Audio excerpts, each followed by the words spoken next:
आपने टॉपिक देख ही लिया होगा। आज का जो टॉपिक है इस वीडियो का वो है common sense is not so common. आपकी कॉमन सेंस को ख़त्म करके आपको ज़िंदा रखना चाहते हैं ताकि ना कोई ऐसा सवाल पूछ सको जो उनकी अथॉरिटी को चैलेंज करता हो, ना कोई ऐसा कार्य करो जो उनके ऊपर डिपेंडेंसी को कम करता हो, स्वच्छंद सोच ना सको, स्वच्छंद काम ना कर सको। इसलिए आपको एक ऐसे भ्रम जाल में फंसा दिया जाता है कि आप चाहकर भी उससे नहीं निकल पाते हैं और आपको अपने डिफेंस में केवल एक ही शब्द मिलता है, क्या करें, हर तरफ ऐसा ही तो माहौल है, हम अकेले क्या कर सकते हैं, बाकी भी तो सारी दुनिया ऐसे ही कर रही है, जो हाल बाकियों का होगा वो हमारा हो जाएगा, जो सब कर रहे हैं वही हमें करना पड़ रहा है, अब हम क्या कर सकते हैं, व्यवस्था ही ऐसी है, सिस्टम ही ऐसा है। कुछ उदाहरण मैं आपको देने जा रहा हूं जो हमारी कॉमन सेंस की एब्सेंस का एक सबूत होगा, जिससे आपको सोचने में मदद मिलेगी कि आप अपनी जीवन को कैसा बनाना चाहते हैं, आप अपनी जीवन शैली कैसा लाना चाहते हैं। कल को सरकारों से सवाल पूछना है तो कैसे सवाल पूछने हैं, और आप इस धरती पर एक नए अस्तित्व के रूप में जब आए तो आप किसी के गुलाम नहीं थे, लेकिन कुछ दस्तावेज़ों ने आपको गुलाम कर दिया और अब आप उन दस्तावेज़ों को बनाने, सुधारने, उनको संभालने की लाइन में ही लगे हुए हैं। यही है आज की टॉपिक का एक उद्देश्य है कि आप जान सकें कि आप इस कॉमन सेंस की एब्सेंस और प्रेजेंस की लड़ाई में कहाँ स्टैंड करते हैं। पिछले 3 सालों में इन्होंने आपकी पूरी टेस्टिंग करी। आप इस टेस्टिंग में फेल हुए के पास, ये आपको मालूम है। इससे पहले लगातार हजारों सालों से यही हो रहा है।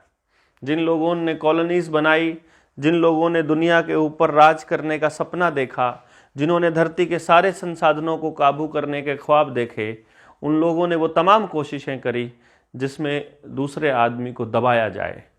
पहले लड़ाइयाँ होती थी हथियारों की, भालों की, तीर की, फिर लड़ाइयाँ हुई युद्धों में एटम बम की, और विश्व युद्ध के अंदर आपने देखा होगा द्वितीय विश्व युद्ध में अब युद्ध हो रहा है यहाँ से, दिमाग से।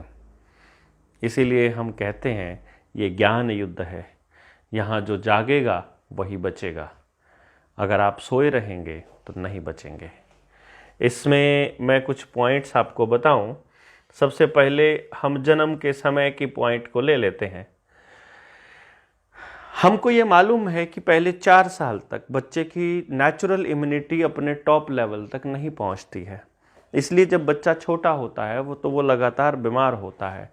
उसे मतलब सबसे पहले पीलिया हो जाएगा जब वो पैदा होगा, जॉन्डिस, मतलब उसका आपको लगेगा कि इसका जो ब्लड में हीमोग्लोबिन है वो बहुत कम हो गया है, और बाद में उसको फिर लाइट में रखा जाएगा और फिर तमाम तरह के ऐसे उपचार दिए जाते हैं जिससे कि वो फिर से उसका ब्लड बनना शुरू हो जाता है।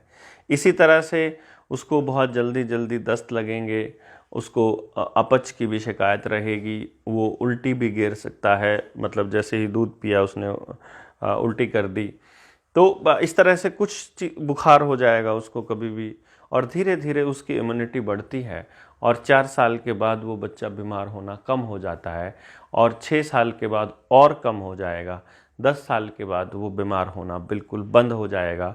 ये मैंने अपने जीवन में अनुभव किया है अपने बच्चे से, और इसका पूरी तरह से मैं देख रहा हूँ अपने जनता सरकार मोर्चा के जो साथी हैं। ऐसे बहुत बच्चे हैं जिन्होंने प्रेगनेंसी से लेकर के, और आज किसी का बच्चा 10 साल का है, किसी का 7 साल का है, किसी का 4 साल का है, उन्होंने आज तक डॉक्टर की शक्ल नहीं देखी है। और वो बच्चे अगर आप देखेंगे उनका ऊर्जा का स्तर टॉप पे है, उनकी समझ टॉप पर है, उनकी लड़ने की क्षमता टॉप पर है, उनकी समझने की क्षमता टॉप पर है।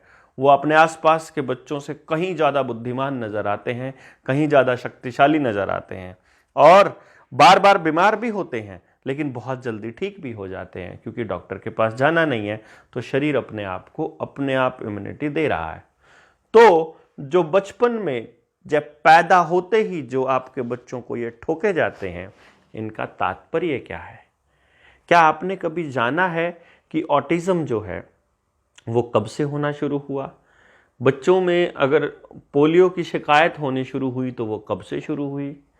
क्या आपने डॉक्टर कमलप्रीत सिंह की एक किताब उन्होंने लिखी है, द वैक डैश सीन, ये डैश हटा लेना, क्राइम रिपोर्ट, जो अमेजन पे इस वक्त नंबर 1 चल रही है, उसमें उन्होंने CDC और WHO के जो रिकॉर्ड है, उसका जो ऑफिशियली जो उनका डेटा है, उसके आधार पर यह बताया है कि बचपन से बच्चों में लगने वाले इन सारे एक्शनों का क्या असर होता है। यदि मैं कुछ और कहूँगा, यदि मैं सच बोलूँगा तो शायद वीडियो उठ जाए, तो थोड़ी इन्फॉर्मेशन ही सही, आप इसको खुद से सर्च कर लीजिएगा, उस किताब को मंगवा के पढ़ लीजिएगा। इसके बाद आपको समझना होगा ये वाला चीज़, जब आपका बच्चा थोड़ा बड़ा हो जाता है तो आप उस बच्चे को 3 साल की उम्र में ही समाज से काट देते हैं, और फिर कहते हैं कि बच्चा समाज के लिए कुछ सोचता नहीं है बड़ा होने के बाद। जब उस बच्चे को समाज ने कुछ दिया ही नहीं, जब उसके ऊपर सारी मेहनत उसके माँ बाप ने की है, तो फिर वो समाज का क्यों सोचे?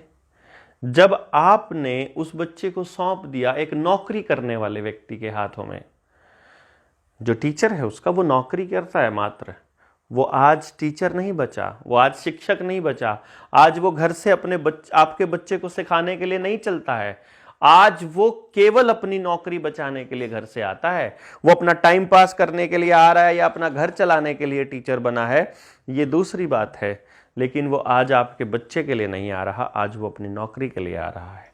और वो नौकर आपके बच्चे को बताएगा, बेटा यू कैन डू बेटर, थोड़ी और मेहनत करो, थोड़ा और अच्छा करोगे ना, next time you will perform better. सबको मालूम है 40 बच्चों की क्लास में एक से ज़्यादा बच्चा टॉप नहीं आ सकता, लेकिन 40 के 40 बच्चे उसी कोशिश में हैं। फिर उसके बाद आ जाएंगे, फिर आपको ये मालूम है कि जिस पार्ट की एक्सरसाइज करेंगे वो मजबूत होता है। तो आपका बच्चा जब स्कूल में होता है तो सबसे कम किस चीज़ का इस्तेमाल करता है? अपने शरीर का, क्योंकि वो बैठा रहता है। नंबर 2, अपने मस्तिष्क दिमाग का, क्योंकि उसे वही सब करना होता है जो उसे पढ़ाया जाए, जो उसे बताया जाए, जो उसको लिखवाया जाए, जैसे उसको दिशा निर्देश दिए जाएं। मतलब क्या हो गया? आपका बच्चा अपने दिमाग से कुछ नहीं करेगा। तो जिस भी बच्चे ने कंपटीशन की लड़ाई लड़ी है और कंपटीशन की लड़ाई जीतकर किसी नौकरी पर पहुंच गया है, उस बच्चे का कॉमन सेंस सबसे ज़्यादा निचले स्तर पर आपको नजर आएगा, क्योंकि वो इसी का नतीजा है। फिर आप उस बच्चे को देते हैं मार्क्स बेस्ड एजुकेशन। जितने बच्चों की नौकरी है, जितने पोस्ट निकली है, भाग दो, जितने टोटल फॉर्म भरे गए हैं गुणा करो 100 से, प्रतिशत आएगा। आपके आसपास अपने जीवन में जितनी नौकरियां आपने देखी हैं, एक बार उनके ऊपर नज़र दौड़ा लीजिए, आपको पता चलेगा 0.1% से भी कम सक्सेस का रेट मिलेगा और 99.9% से ज़्यादा आपको फेलियर का रेट मिलेगा। यानी आप अपने बच्चों को ऐसी दौड़ में शामिल कर रहे हैं जहां शर्तिया चांसेस हैं 99.9% कि वो फेल होगा। समझ लीजिए कॉमन सेंस। आगे बात आती है गांव की। गांव के बारे में बहुत सारी चीज़ें देखी जाती हैं। वही व्यक्ति जो कहता है कि गांव की हवा खुली हवा है, अच्छी हवा है, प्रदूषण मुक्त हवा है, वही व्यक्ति कह रहा होता है गांव में कुछ नहीं रखा। वो गांव में जब कोई समस्या आती है, गांव को छोड़कर भाग के शहर में आ जाता है और गांव को रोता रहता है। जब वो गांव में होता है उस वक्त वो अपने गांव की उस हवा को, उस माहौल को ठीक करने के लिए कोई काम नहीं करता। जिन सुविधाओं की कमी में वो अपने बच्चे को लेकर शहर की तरफ भागता है, उन सुविधाओं की पूर्ति के लिए वो कोई प्रयास नहीं करता और उसके बाद शहर में आने के बाद फिर कहता है यार गाँव में तो हंसी खुशी का माहौल है, शहर में तो कोई किसी को जानता ही नहीं। गाँव में हर कोई हर किसी को जानता है तो कहते हैं वहाँ प्राइवेसी नहीं है, गांव में प्राइवेसी नहीं है। प्राइवेसी के लिए शहर में आते हैं और उस शहर के अंदर हर चौराहे पर, यहाँ तक कि उनकी लिफ्ट में भी सीसीटीवी कैमरा लगा हुआ है। तो वहाँ कैसी प्राइवेसी है, मुझे समझ में नहीं आता। अपने भाई बहन बंधुओं, अपने चाचा ताऊओं के देखने में उनकी प्राइवेसी भंग होती है, और सीसीटीवी कैमरे में अनजान आदमी दूर बैठा इंटरनेट पर भी तुमको देख रहा है, उसमें उनकी प्राइवेसी भंग नहीं होती है। ये बड़ी अजीब है। शिक्षा को खेती के साथ नहीं जोड़ा जाता, खान पान शुद्ध होता है, लेकिन आप गांव में खान पान के लिए नहीं आएंगे। वहाँ भाईचारा बेटर है, अगर खराब हो गया उसको ठीक नहीं करेंगे, लेकिन शहर में भाग जाएंगे, कोई भाईचारा नहीं। अगर आपको कोई समस्या भी आ जाए तो आपको मालूम भी नहीं कि किसके पास जाना है। रोजगार पर भी काम नहीं करेंगे और किसी चीज़ पर खुद से काम नहीं करेंगे, छोड़कर भाग जाएंगे, लेकिन बाद में गाँव के लिए रोना रोते रहेंगे। जिस वक्त ये दौर आया इस बीमारी का, जिसको झरोना बोलते हैं, उस वक्त गांव ने ही पूरी दुनिया को खिलाया, खेती ने ही पूरी दुनिया को खिलाया। और जब बजट के अंदर खेती के लिए, खेती के ऊपर उनको उनके प्रचार प्रसार के लिए मात्र 3 लाख रुपए का बजट रखा है अपनी ताई सीतारमण ने, उस वक्त देश का कोई आदमी नहीं बोला, क्योंकि कॉमन सेंस है ही नहीं। उनको मालूम ही नहीं कि अगर किसान जहर बोएगा तो आप अमृत कैसे पियोगे, आपको उसका जहर ही खाना पड़ेगा। फिर भी हम थोड़ा ये बता देते हैं कि इम्यूनिटी बढ़ने के कौन से रास्ते हैं। मिट्टी, पानी, दूध, इंजेक्शन, मास्क, मेहनत, पसीना, क्या है? डॉक्टर्स ने बोला, आपको याद है ना आईएमए के जो डॉक्टर्स का मेरे साथ एक इंटरव्यू हुआ था, उसमें वो कहते हैं कि जो बॉर्डर पर बैठे हुए किसान थे ना, वो इसलिए बीमार नहीं पड़े क्योंकि वो गांव में रहते थे और उनकी इम्यूनिटी टॉप पर थी। क्योंकि वो धूप में बैठे थे इसलिए इम्यूनिटी टॉप पर थी। क्योंकि वो खुली हवा में बैठे थे इसलिए इम्यूनिटी कम नहीं हुई और इसलिए वो बीमार नहीं हुए। अरे जब तुमको इलाज पता था तो वो इलाज क्यों नहीं किया? घरों में कैद क्यों किया भैया लॉकडाउन लगा करके? जब तुमको मालूम था कि वो इलाज है, सारी चिकित्सा पद्धतियों को आपने बंद कर दिया और एक चिकित्सा पद्धति के ऊपर आपने यकीन किया। ये कॉमन सेंस की एब्सेंस नहीं थी क्या? अगर नहीं तो मैं आपसे कुछ नहीं कहना चाहता, क्योंकि तब आपसे बात करने का कोई लाभ ही नहीं। मैं बात कर रहा हूं उन लोगों से जिनकी कॉमन सेंस अभी जिंदा है और वो अपने दूसरे लोगों को इसका आर्ग्यूमेंट देकर बताएं कि सही क्या है, गलत क्या है। मेहनत करने से, पसीना आने से इम्यूनिटी बढ़ेगी या कोई इंजेक्शन लगाने से बढ़ेगी? आपकी कुदरती इम्यूनिटी ज़िंदगी भर रहेगी, और जो इंजेक्शन वाली इम्यूनिटी वो कितने दिन रहेगी वो बताते ही हैं। कभी कहते हैं 6 महीने रहेगी, कभी कहते हैं 9 महीने रहेगी, कभी कहते हैं 3 महीने रहेगी। और ल्यूक मॉन्टेग्नियर ने तो क्या बोला है, जिन्होंने 3 लगवा लिया उनके लिए, एक बार सर्च कर लीजिए, सारे चैनल्स पर चला था कि वो अपना AIDS चेक करवा लो, वो अपना HIV चेक करा लो, एक बार ढूंढिए आपको मालूम पड़ जाएगा। देख लीजिएगा, जीवन आपका ऑक्सीजन से चलता है।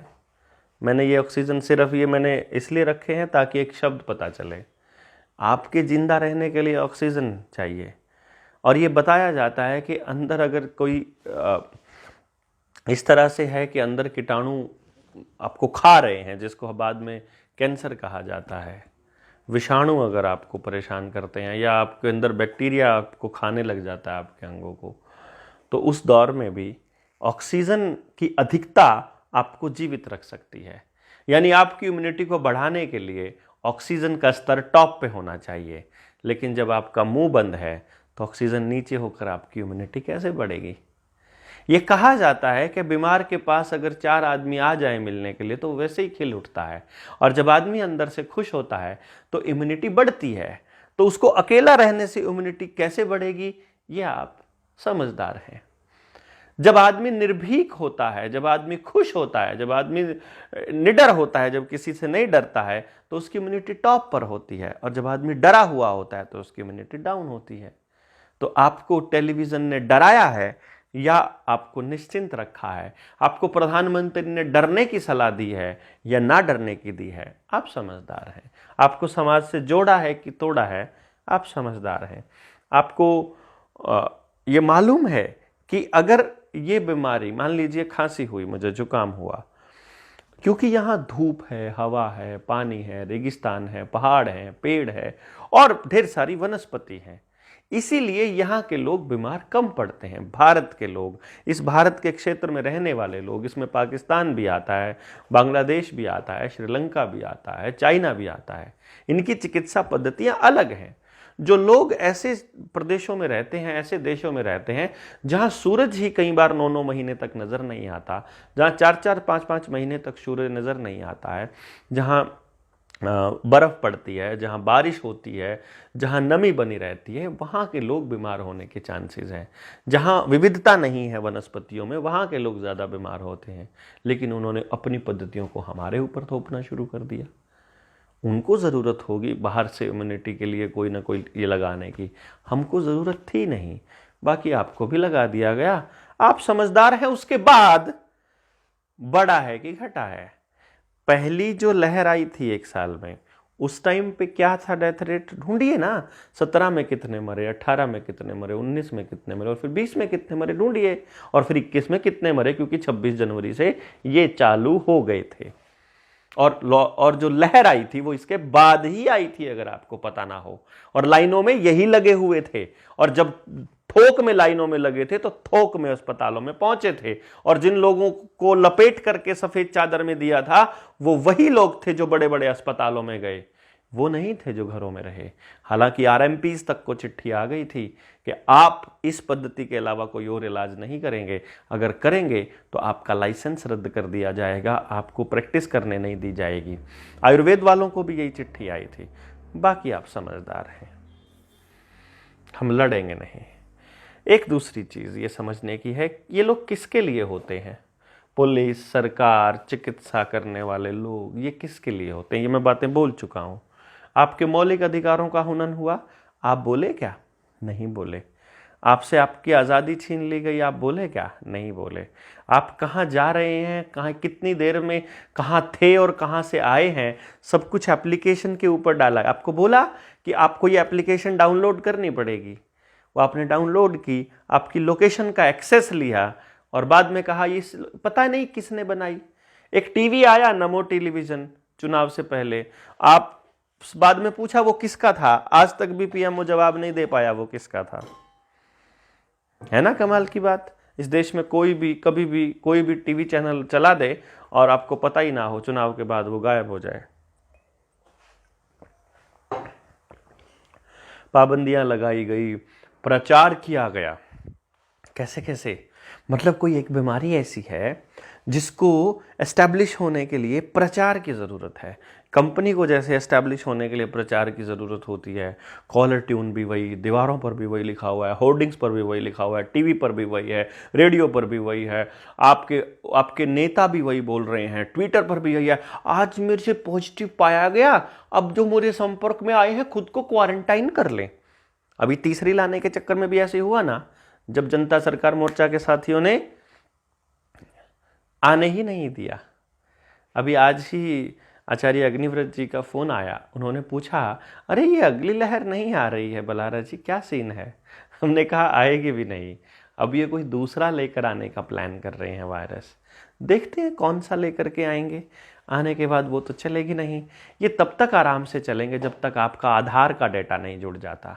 आपको लालच में फंसाने के लिए, आपको थोड़े थोड़े पैसों का लालच देने के लिए आधार का डेटा मांगेंगे। आपको कहेंगे अगर आधार नहीं दोगे तो ये सुविधा नहीं मिलेगी, क्योंकि आपके बारे में इनको पूरी तरह से मालूम है कि ये बोलेंगे नहीं, क्योंकि ये लोग बोलते ही नहीं हैं। देखते हैं आप कब बोलना शुरू करेंगे कि हम आधार नहीं देंगे, क्योंकि ये प्राइवेट कंपनियों के पास है, क्योंकि सरकार कोई गारंटी नहीं दे रही है कि हमारा डेटा नहीं चोरी होगा। वो डेटा तो बिक रहा है मार्केट के अंदर, पर आपको क्या पता, क्योंकि कॉमन सेंस इतना नहीं बचा हुआ है। आपका बचा हुआ है, पड़ोसियों से पूछिए जरा उनका बचा हुआ है क्या, क्योंकि इसीलिए आप देख रहे हैं इस वीडियो को यहाँ तक। अगर नहीं बचा होता तो अभी तक शर्म के मारे बंद कर चुके होते। जो लोग बंद कर चुके हैं वो समझ लीजिए उनको पता लग रहा है कि मैं उनको बता रहा हूँ कि आपकी कॉमन सेंस अभी नीचे है, और आपको अपने साथियों से बताना है कि भैया ये ऐसा हो रहा है, इम्यूनिटी का डर से क्या लिंक है, नेचुरल अच्छी होती है कि डिपेंडेंट इम्यूनिटी बढ़िया होती है, ये आप बता सकते हैं। फिर रोजगार के ऊपर बात आती है।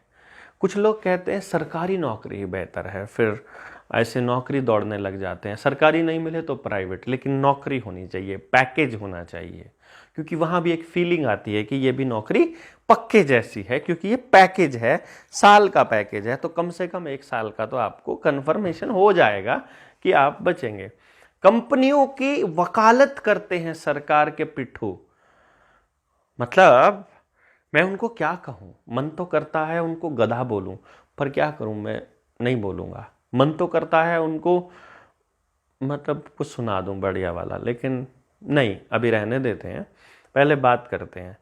मान लीजिए एक आपके शहर में किसी बड़े उद्योगपति का, अडानी का, अंबानी का कोई शोरूम खुला है, तो उस शोरूम को आपके लिए क्या बेटर रहेगा? उस शोरूम के लिए आप बताइए मुझे, क्या सही रहेगा?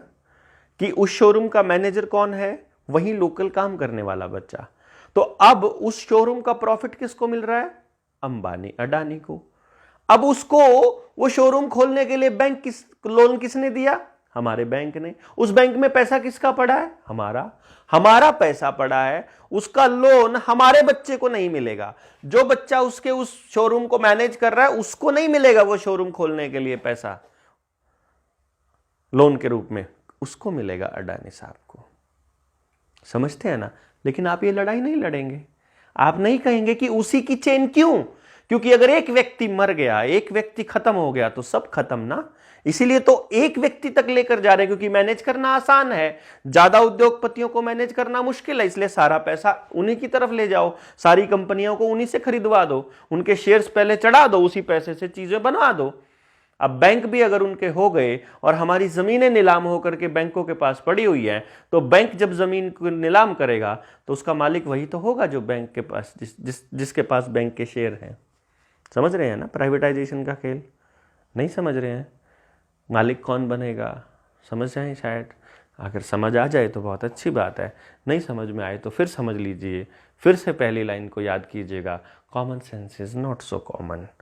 कॉमन सेंस इतनी आसानी से मिल जाती भैया तो हम लड़ सकते ना अपने बच्चों से, अपने बच्चों के लिए इन राक्षसों से।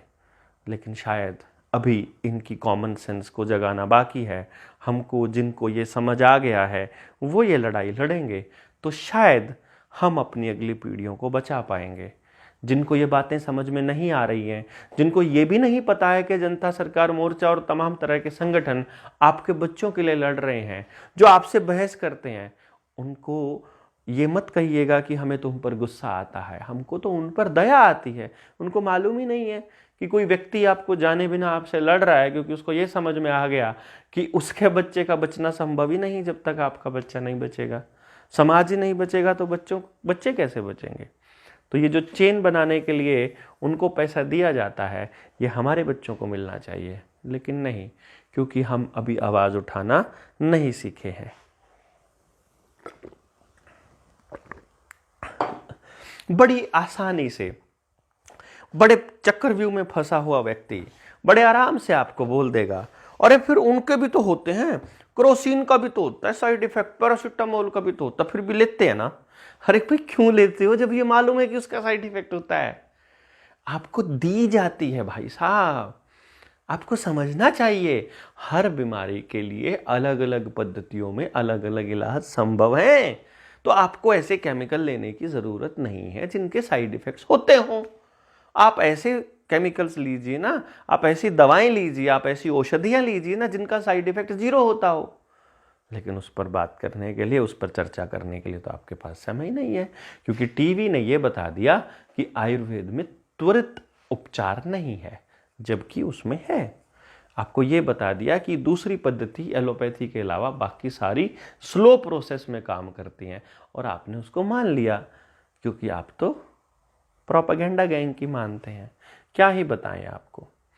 बाकी ये शहर वाले पे बात आई थी कि शहर में अपने पेड़ काट कर, गाँव में अपने पेड़ काट कर, अपने आसपास के जंगल ख़त्म करके हम पहाड़ों में जाते हैं सुकून की तलाश में। ये कॉमन सेंस की एब्सेंस ही तो है। कुदरत ने हर गांव को जंगल दिया था, पानी ही पानी है, नदियां हमारे आसपास से बह रही हैं, लेकिन उनकी रक्षा नहीं की। उनके ऊपर बड़े उद्योगपतियों की नज़रें हैं और वो उनको खरीदने के लिए, बेचने के लिए ललायत हैं। और आप शांति की खोज में, प्रकृति की खोज में पहाड़ों पे जाएंगे, वहाँ की खूबसूरती को निहारेंगे, बड़ा आनंद लेंगे और 3-4 दिन में वहाँ प्लास्टिक फेंक कर आ जाएंगे, उसकी खूबसूरती को कबाड़ बना कर आ जाएंगे। यही कॉमन सेंस है हमारी, ऐसी ही कॉमन सेंस है हमारी। बाकी आप समझदार हैं मैं क्या कहना चाह रहा हूँ। दूध प्योर चाहिए, लेकिन हमारी बेटी डंगरों का काम नहीं करेगी, गाय नहीं पालेंगे हम, क्योंकि गाय दूध कम देती है। चाहे वो औषधि जैसा लगता हो, चाहे वो औषधि होता हो उसका दूध, लेकिन हम पालेंगे नहीं क्योंकि कम देती है। क्योंकि हमको तो व्यवसाय देखना है, हमको तो पैसा देखना है, स्वास्थ्य नहीं देखना। पैक्ड खाना अच्छा होता है कि फ्रेश खाना अच्छा होता है, सबको पता है। लेकिन क्योंकि प्रोपेगेंडा गैंग ने प्रचार किया है कि पैक्ड अच्छा है, FSSAI बोल रही है खुला खाना बेकार है, तो तुमको पैक्ड देना पड़ेगा। पैक्ड तो कंपनियों का है। शायद आपको मालूम नहीं है, जिनको हम विकसित देश बोलते हैं, उन देशों में शुद्ध खाना और ताज़ा खाना एक लग्जरी है। और इस बात का हम लोगों को मालूम होना चाहिए कि ये बहुत खुशकिस्मती की बात है कि हमारे यहाँ पर सब कुछ अपने यहाँ हैंडमेड है, सब कुछ अपने हाथों से उगाते हैं और साफ़ सुथरा खाना हमारे बच्चों को खाने को मिल रहा है। वरना जो बच्चे आपके विदेशों में गए हैं उनसे पूछ करके तो देखिए कि क्या आप शुद्ध खाना खाते हो, क्या आप ताज़ा खाना खाते हो। वो बेचारे पैसा बचाने के लिए वैसे ही काम करते हैं जैसे यहाँ बिहार से आया हुआ कोई मज़दूर कार्य करता है, कि सिर्फ दाल भात में काम चला ले, क्योंकि अपने प्रदेश में वापस पैसा ज़्यादा भेजना है, क्योंकि उनका मकसद केवल पैसा ही है। इसको थोड़ा सा आप आगे जाएंगे कि common sense is not so common का एक सबूत क्या है। आपको मालूम है कि जो टीवी चैनल्स हैं, मीडिया हाउसेस हैं, अखबार हैं, इन सब के मालिक कौन है? कोई ना कोई बड़ी कंपनी। और कंपनियों का एक ही उद्देश्य होता है, लाभ, प्रॉफिट। शुभ लाभ नहीं, लाभ। आपको ये नहीं समझ में आया कि जिस NDTV को अभी अडानी साहब ने खरीदा था, उस NDTV में जिसमें से रवीश कुमार को निकाल दिया गया था। हाँ, रवीश कुमार पर एक बात मैं अपना विचार रख दूं, क्योंकि हो सकता है कि आपका विचार उससे अलग हो, लेकिन मुझे अपना विचार तो रख देना चाहिए। मुझे लगता है कि रवीश कुमार, पहले लगता था कि रवीश कुमार भी इसी प्रोपेगेंडा गैंग का हिस्सा है, और ये नहीं बोलता, इस बीमारी के ऊपर नहीं बोलता, ये इस पर्टिकुलर टॉपिक पे नहीं बोलता, ये रोज़गार का मुद्दा उठा रहा है, ये बिक्री प्राइवेटाइजेशन का मुद्दा उठा रहा है और बाकी सारे मुद्दे उठा रहा है। लेकिन जो देश में इस बीमारी के नाम पे चल रहा है, इस पे कुछ नहीं बोलता। न्यू वर्ल्ड ऑर्डर पे वो कुछ नहीं बोलता है। तो हमें लगा रमन मैग्सेसे अवार्ड है तो इसलिए इसको चुप करा दिया गया होगा।